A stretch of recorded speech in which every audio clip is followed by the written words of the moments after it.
బండి సంజయ్ ఈరోజు సిట్ విచారణకు హాజరు కానున్నారు. అయితే సిట్ విచారణలో ఏం జెప్తాడన్నది మాత్రం ప్రస్తుతం సస్పెన్స్‌గా మారింది. గతంలో చాలా సందర్భాలలో నా ఫోన్ ట్యాప్ చేస్తున్నారు. కేసీఆర్, కేటీఆర్ నేను జెప్పినటువంటి మాటలన్నీ వింటున్నారు.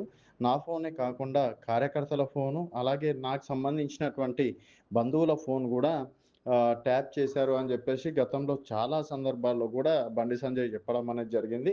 సో, రీసెంట్‌గా ఫోన్ ట్యాపింగ్ వ్యవహారాల్లో ఒక్కొక్కరినిగా సిట్ అధికారులు పిలుస్తున్నారు. అందుట్లో భాగంగానే గతంలో మహేష్ కుమార్ గౌడ్ కావచ్చు, తర్వాత ఇతర నాయకులు గూడా సిట్ అధికారులు నోటీసులివ్వడం అనేది జరిగింది. అదే విధంగా బండి సంజయ్‌కి గూడా సిట్ అధికారులు నోటీసులిచ్చారు.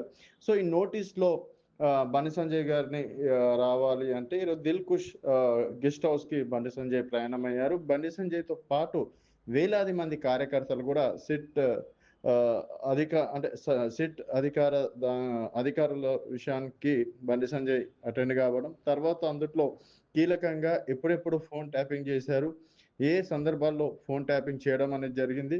గతంలో 10థ్ పేపర్ లీకేజ్‌లు, ఇంటర్ పేపర్ లీకేజ్‌ల విషయంలో గూడా బండి సంజయ్‌ని 2 రోజులు 48 గంటలు గూడా కార్‌లలో యేసుకొని, పోలీస్ వాహనాల్లో యేసుకొని తిప్పడం అనేది కూడా జరిగింది. సో, అప్పుడే గూడా చాలా సందర్భాల్లో చెప్పిన మాటేందంటే, "నా ఫోన్ ట్యాప్ అవుతుంది. నా ఫోన్ ట్యాప్ చేసిన వాళ్ళని దయచేసి శిక్షించండి" అని జెప్పేసి ఎన్నో సందర్భాల్లో చెప్పడం అనేది జరిగింది. సో, అందుట్లో భాగంగానే మరి నిజంగా ఫోన్ ట్యాపింగ్ జరిగిందా? ఎవరు చేశారు? ఎక్కడ ఫోన్ ట్యాపింగ్ జరిగింది? దాంట్లో ఎవరెవరున్నారు? తర్వాత బండి సంజయ్ దగ్గరున్నటువంటి కీలక సమాచారం ఏంటి? అన్న విషయాలపైన గూడా ఈరోజు సిట్ అధికారులు బండి సంజయ్‌ని ప్రశ్నించడం అనేది జరుగుతుంది. మరి చాలా అంటే ఇతరితర నాయకులను గూడా సిట్ అధికారులు నోటీసులిచ్చారు. తర్వాత వాళ్ళ వాంగ్మూలాలను గూడా తీసుకోవడం అనేది జరిగింది. ఇదే అంశం పైన బీఆర్ఎస్ పార్టీ నేతలు గూడా స్పందించడం అనేది జరిగింది.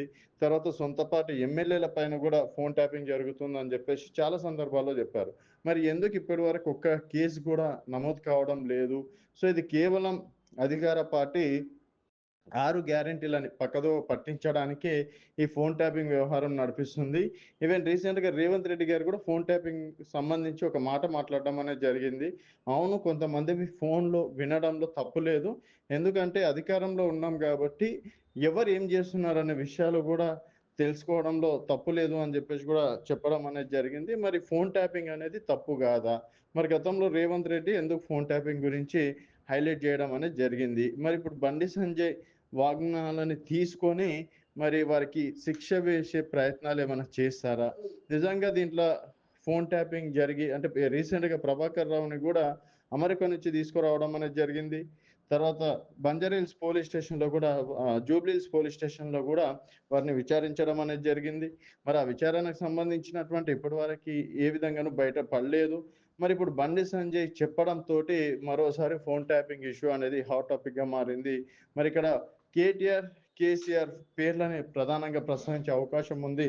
మరి చూడాలి బండి సంజయ్ ఇష్యూని ప్రభుత్వం ఏ విధంగా తీసుకుంటుందనేది వేచి చూడాల్సిన విషయం.